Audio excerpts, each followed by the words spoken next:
Hello, I'm Clayton Mitchell. I live in Des Moines, Iowa, and have for about the last 11 years.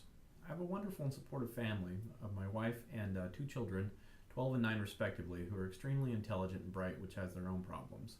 Um, I've been working in the field of distance education since about 1998.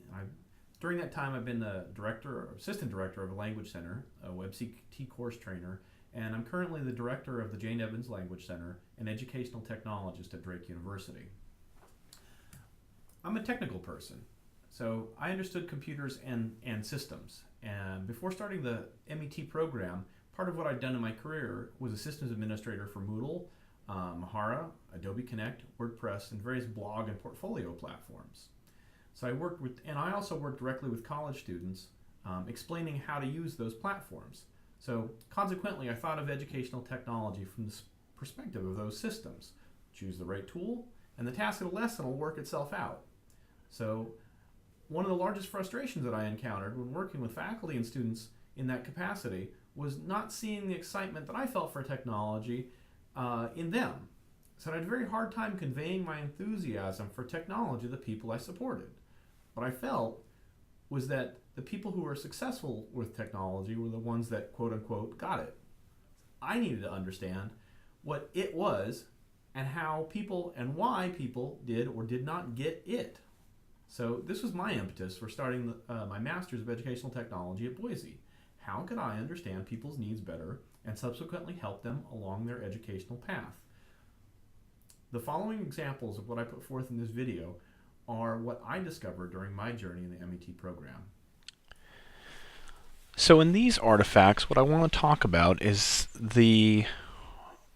what I discovered when I asked my initial question about how I can understand what it is and how I can get people to get it, whatever it may be.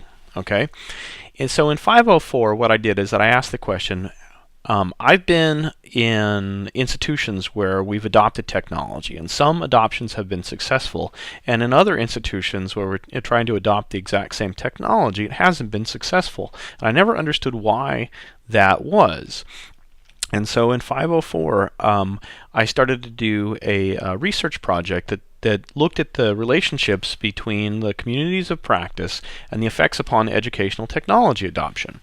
And a few of the things that I found along the way were really telling to me and something that I hadn't expected. So one of the things that I found right away was that when you're talking about these systems, that there are people that are involved in this. And I classified these as three different classes. So there was the student factor, and I looked at it from that vantage point, and the instructor factor, and I looked at it from that vantage point. And I also looked at it institutionally, and to see, at what point along the way did each of these classes of people adopt technology. And so one of the things that I found, according to the research, was that people had to perceive some kind of technology, anything, as useful before they were going to adopt it. And there was a difference between perceived ease of use and perceived usefulness that would influence the behavioral intention to use. So if somebody felt that a system wasn't easy or that it wasn't going to serve a particular purpose, that they had no intention to actually use the system. And it was really necessary to get the people to perceive both that it was easy and that it was useful, to get them to think about using it, and then before they would actually adopt it. So that you couldn't just choose a good system and have somebody adopt it. Well, that was kind of eye-opening to me. How do you? So then you needed to start it here by showing them, hey, it's really easy for you to use, and that it's going to be useful. Okay. So then the other thing that I found out along the way was that when you looked at when you looked at these different groups, that it tended to that each group sort of influenced the previous one. And so when I looked at the students' intent to adopt a particular system, what I found was that if they were in a situation where faculty had no intention of using the system, like that they were forced to use the system, that the students were a lot less likely to adopt that particular system. Okay, so then I backed it up and I looked at the faculty side and I said, okay, if we need to get the faculty on board before we get student adoption, then how do we get the faculty on board? And what I found was that it was really the adoption by the institution and the level of support that the institution put into it, or that the perceived level of support that the institution put in before the faculty would find it worth their while to be able to adopt a particular system. So I found this very, very interesting, that in order to get student adoption, first you had to get faculty adoption, but before faculty adoption could happen, that you had to have support in the institution, and that the faculty had to understand that they were supported and that the initiative was valued before they would even begin to think about adopting the particular system. So I found that extremely eye-opening. And it made me start thinking about the ways in which we teach online, right? So part of this, as an offshoot, was that I found that the way that we think about teaching online is very different than the way that we think about teaching in a face-to-face course. And because of that, we need to have different strategies involved with the online teaching. So that led me to my next bit of interest. So directly from there, so I was thinking, okay, if we're thinking about strategies for online instruction differently than we are in the course, how can we convey those strategies in a way that faculty can understand? So one of the things that I did was I mapped Bloom's taxonomy to competencies that you have to have when you are actually teaching an online course. So most of the faculty that I had talked to understood Bloom's taxonomy, that there's lower orders of thinking and higher orders of thinking, and this is the direction that we want all people to go in. They agreed that this is the way they want their students to get. They don't want them just to remember facts. They want to understand, why they are, or why it is that people did those particular things, or how they can use what they're learning in higher order thinking skills. So I mapped those to the competencies that instructors need to be successful online instruction. And so one of the things that I found was that people that were doing online instruction typically got stuck at these lower level skills. Like, they thought that all you have to do is learn the system, like understand how it works, and then that's it. You don't have to go any further. And then when I mapped it like this to show that that's the baseline level that they need to be successful online instructors, is that they have to understand the systems that are involved, then they can start thinking about instructional design, then they can start thinking about social processes, how to manage assessment, because if they don't understand how the system works, how can they assess the students? They need to orient the students. Now, this was a really interesting part that I discovered, was that without the student orientation, students get lost. And if they get lost, how are they going to adopt these systems, or how are they going to be successful using these systems to find out the information?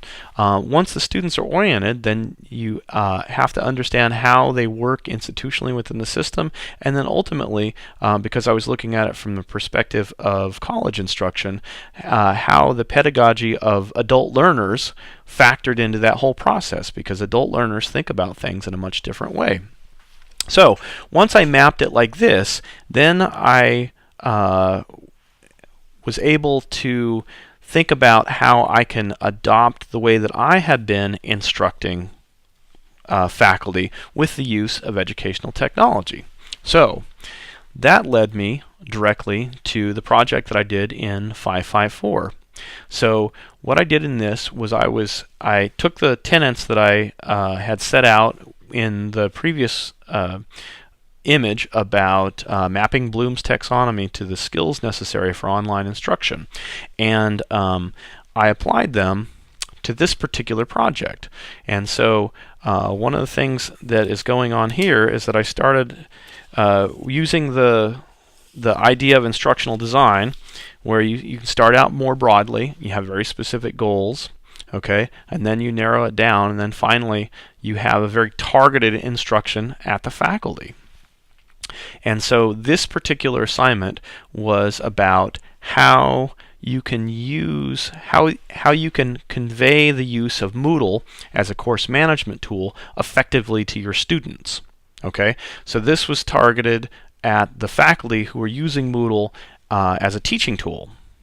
All right, and one of the things that I did in this was that I told them what I was going to tell them. I gave them some strategies, and then we talked about how you can actually use this tool and how that you can get the students to use these tools effectively.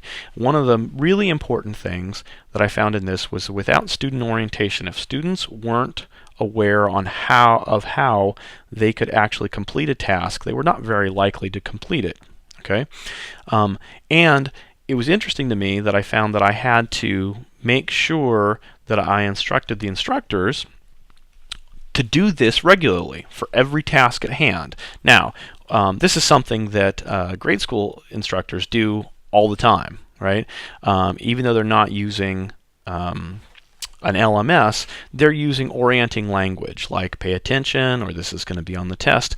But in college, when we were using hybrid instruction or online instruction, those things weren't being conveyed, so the students were a little lost.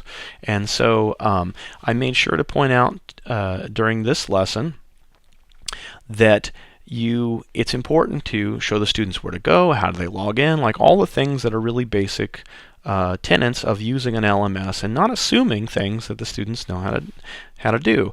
Then we moved on to explaining that teaching online is really not the same as teaching face-to-face, and you have to use different strategies to do that. And then we talked about how you can go about orienting your students within the course. And then finally, we talked about tools within the course itself to help the students self-orient if they're set up and used correctly. So this was a very successful strategy that I had, that I'd never had the interaction before when I had shown people how to use the tool, but never went about the strategies that I'd learned in the MET program about how to convey that information, not only to the faculty, but how the faculty then can convey that information to the students. So this was a completely rewarding process and something that I couldn't have done prior to my studies in the MET program. So the point of these examples was to demonstrate my growth throughout the program. And what I learned was that I had to understand the learner's needs before I could go about constructing any kind of lesson to explain even the most, what I considered even the most basic pieces of technology. And that going through the MET program has given me the foundation and confidence that I needed to be able to speak to those learners' needs and to be able to present educational technology as a tool to be used effectively in message design. So I'm no longer simply excited by the cool and interesting tools. I now understand to think about the learner first and what the learner's needs are, and then based on those needs, to be able to choose the appropriate technologies to support those needs to achieve a particular end. So I'd like to thank everybody in the MET program. It's been a very rewarding experience. This is just the beginning for me, and so I'm going to continue my education long beyond the classroom, but now I have a trajectory in which to continue those studies.